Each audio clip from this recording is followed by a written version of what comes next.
Hello everybody, welcome back to Pyrexia of English. I am Mandeep Kaur and you are watching 45 Days Vocabulary Series with me.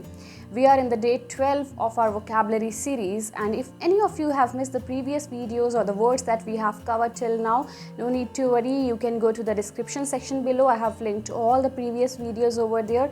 Along with that, you can press the I button over there. It will direct you to the playlist of the previous videos.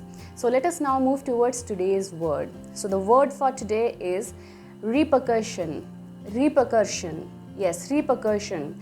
The spelling is given over here. Along with that, I have broken the word into some chunks so that आप उसको पहले थोड़े थोड़े छोटे छोटे chunks में pronounce करना शुरू कीजिए. उसके बाद then you can try to collectively pronounce it. Repercussion. Repercussion. I believe these chunks are quite helpful for you in the pronunciation of any of the difficult word. So repercussion. Repercussion means the effect or outcome or consequence of any decision, event or act. किसी भी चीज़ का कोई जो result निकलता है या उसका जो कॉन्सिक्वेंस, उसका जो परिणाम होता है, उसको रिप्रेजेंट करने के लिए हम यूज़ करते हैं the word repercussion. And usually the consequence or the impact is on the bad side, like some ill effects of any act or any action or any decision. So वो जो बुरे परिणाम निकल के आ रहे हैं, नतीजे जो निकल के आ रहे हैं, उनको रिप्रेजेंट करने के लिए we can use the word repercussion. ठीक है जी. सो नाउ आप जहाँ पे भी यूज़ कर रहे थे word consequences, outcome, after math, by product, result, तो उन सभी प्लेसेस पे आप जो है रिपरकशन वर्ड पुट कर सकते हैं. और बहुत ही ईजी है इसको यूज़ करना सेंटेंस में. The same way you are putting these words in the sentences, you can replace them with the word repercussion very easily.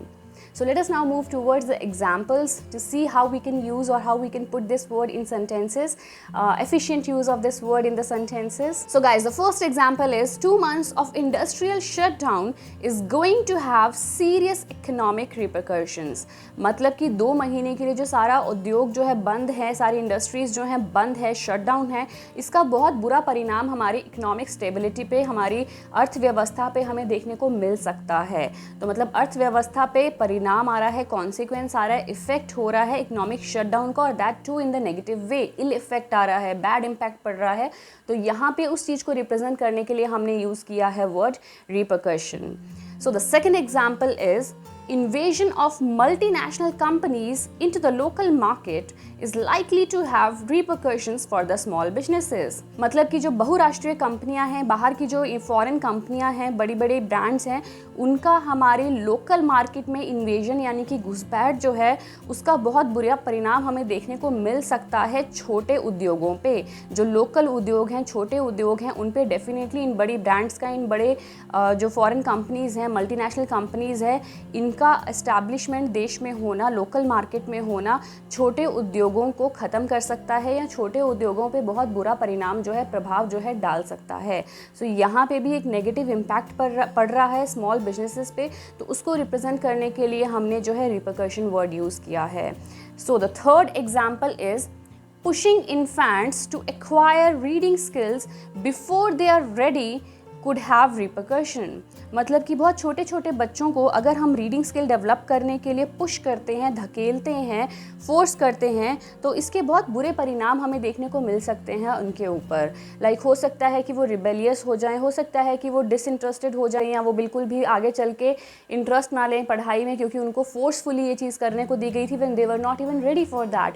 सो यहाँ पे भी बुरे परिणाम, नेगेटिव कॉन्सिक्वेंसेज, आफ्टर इफेक्ट्स जो हैं वो हमें देखने को मिल रहे हैं. तो उसके लिए हमने ये वर्ड यहाँ पे यूज़ किया है.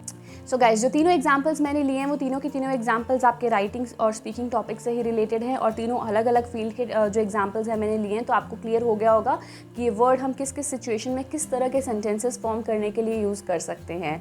सो try using this word for making your own sentences and write some of the sentences in the comment section so that I can see that yes, this word was quite clear to you. And keep practicing this word till we meet tomorrow with a new word in a new video.